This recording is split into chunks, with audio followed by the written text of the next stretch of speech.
Example 1. The graph represents the function f at x. Using the graph, evaluate f at -1. So what that means is that we're looking for the value of the function when x is equal to -1. So you see the number inside the brackets is -1 here. It is taking the place of x.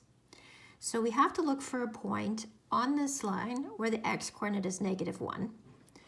So -1 along the x-axis is over here. If we go up to the line, here's the point with an x-coordinate of -1. The corresponding y-coordinate, which is what we need to determine, is going to be 2.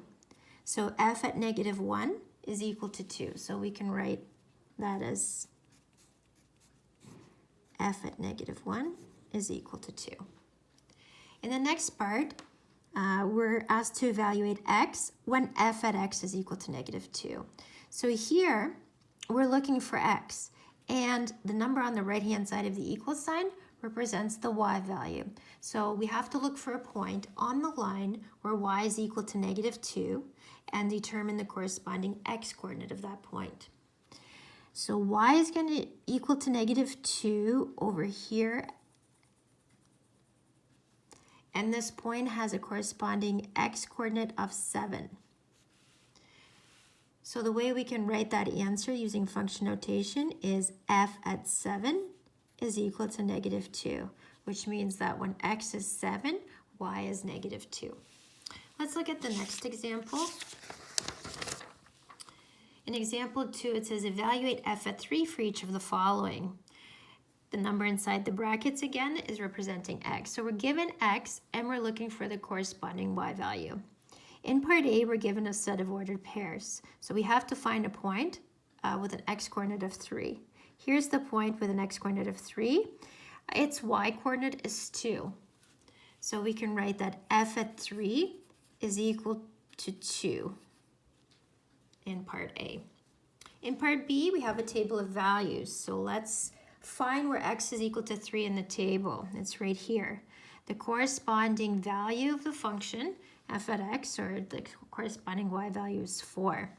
So we're going to write f at 3 is equal to 4 in this case. In part C, we're given an equation. When we're given an equation, all we have to do is substitute the value of x into the equation and evaluate. So I'm going to sub in 3 wherever I see x here and evaluate. So here I have 9 times -2, which is -18, plus 4 times 3, which is 12. So that gives me -6. And when I subtract 1, that gives me -7. So f at 3 is equal to -7. You can, of course, use your calculator to evaluate. Okay, so I'll show you how you can do that here.